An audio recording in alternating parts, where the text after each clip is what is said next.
Hello friends, welcome back once again to our channel. In this video, we are going to discuss about conditional sentences के बारे में discuss कर रहे हैं. English speaking series 2.0 चल रही है, जिसमें आज हम बात करने वाले हैं सेकंड कंडीशनल सेंटेंस में सेकंड कंडीशन क्या होती है. तो इसमें कहीं ना कहीं state of being, state of position और एक्शन के बारे में हम डिस्कस करेंगे. सेकंड कंडीशन में कहीं ना कहीं ये तीन चीज़ें जो हैं, ये तीन चीज़ों का रोल रहता है: state of being, state of position and action. So let's discuss one by one, in which first thing is that which is state of being. State of being से आप समझ पा रहे होंगे किस स्टेट में कौन सा पर्सन क्या काम कर रहा है, क्या सोच रहा है. कहीं ना कहीं प्रेजेंट की बात कर रहे होते हैं यहाँ पर. इसमें कोई भी पर्सन जो है वो प्रेजेंट में रहकर क्या सोच रहा है, क्या बोल रहा है, प्रेजेंट में रहकर, वो स्टेट ऑफ बीइंग कहलाता है कहीं ना कहीं. अगर हम रूल की बात करें स्टेट ऑफ बीइंग की, तो if plus subject plus verb plus object और we can say others and subject plus would plus verb plus others, ये स्ट्रक्चर के माध्यम से हम सेंटेंस क्रिएट कर सकते हैं. Let's discuss some examples in which अगर मैं अमीर होता तो मैं कार खरीद लेता. ये कहीं ना कहीं यहाँ पर भी कंडीशन अप्लाई हो रही है. अगर मैं अमीर होता तब मैं कार खरीदता. तो यहाँ पर कल्पना की जा रही है, इमेजिन करा जा रहा है मेरे द्वारा कि अगर मैं अमीर होता तो मैं कार खरीद लेता. तो इसमें कंडीशन अप्लाई हो रही है. तो स्टार्ट अगर हम इसको ट्रांसलेट करें तो कैसे कर सकते हैं? If I were rich I would buy a car. Structure में मैंने बात करी थी would, subject plus would plus verb plus others, जिसमें आपने देखा किस तरह से हम क्रिएट कर रहे हैं. इफ़ आई वर रिच, अगर मैं अमीर होता तो I would buy a car. That is the simple sentence. So you can understand very well how you can make conditional, how you can apply conditions in communication. जैसे अगर मैं एक विद्यार्थी या छात्र होता तो पास हो जाता, लेकिन अभी भी हूँ, ऐसा नहीं है. सो अगर मैं इसको ट्रांसलेट करूँ तो if I were a student I would पास. जैसे अगर वो एक कोई पक्षी जैसे कबूतर, चिड़िया कुछ भी होता तो आसमान में उड़ता. तो इसको अगर ट्रांसलेट करें तो कैसे कर सकते हैं? Let's translate it which is if I were a pigeon or bird I would fly in the sky. So that is the simple condition you can apply while communication. So if I discuss another example, जैसे अगर मैं प्रधानमंत्री होता तो मैं सही से कार्य करता, जो मैं सोचता हूँ, जो मेरे अकॉर्डिंग होना चाहिए वो कार्य मैं करता अगर मैं प्रधानमंत्री होता तो. If I were PM I would do what ever I want.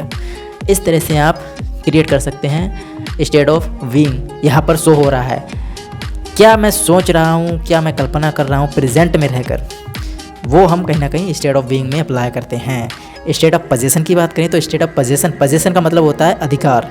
इसका स्टेट ऑफ बीइंग जो है वो कहीं ना कहीं इसका मीन्स दैट विच इज़ अगर प्रेजेंट में मेरे पास कुछ होता तो प्रेजेंट में ही मैं कुछ कर सकता था. जैसे स्ट्रक्चर की सबसे पहले अगर बात करें स्टेट ऑफ पोजीशन में, तो कहीं ना कहीं I plus subject plus had plus object और अदर्स, ये स्ट्रक्चर है. या फिर subject plus would plus object plus others, object या अदर्स. तो एग्जांपल के साथ डिस्कस करते हैं इन विच कहीं ना कहीं जैसे अगर मेरे पास कार होती तो मैं दिल्ली जाता, मुंबई जाता, बड़े बड़े देश विदेश जाता. तो इस तरह से हम क्रिएट कर सकते हैं.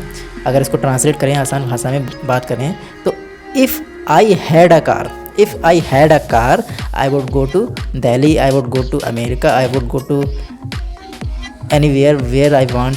सो इस तरह से आप ट्रांसलेट कर सकते हैं. Very easy, that is very easy conditions you can apply in your communication. जैसे अगर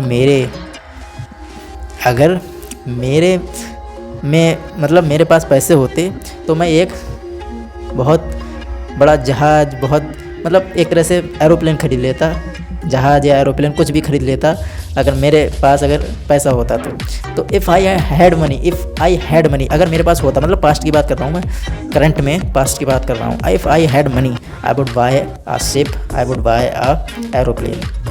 जैसे अगर मेरे पास पेन होता तो मैं एक लेटर लिखता.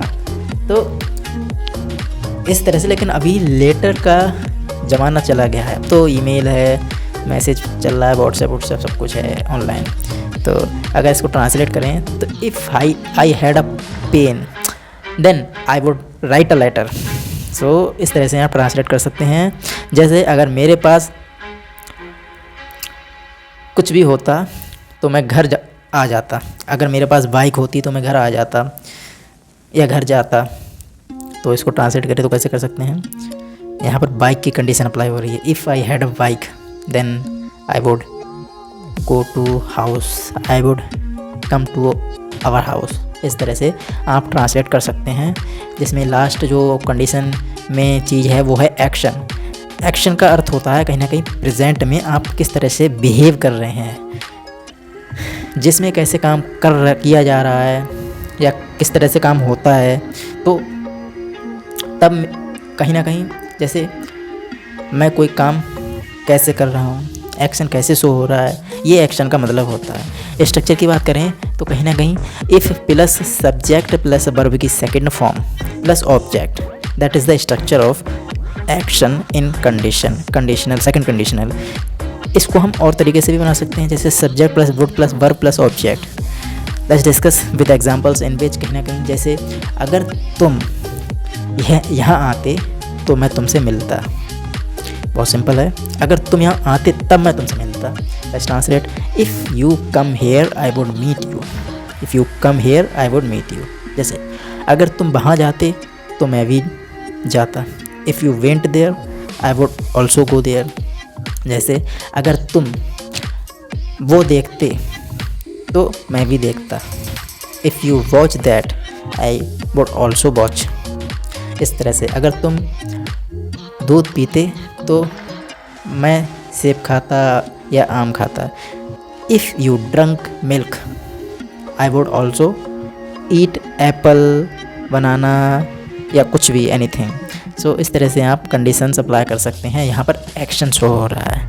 तो I hope you understand very well. Second condition हमने आज डिस्कस करी, जिसमें state of being, state of position, state of action, ये 3 चीज़ों के बारे में डिस्कस करा था।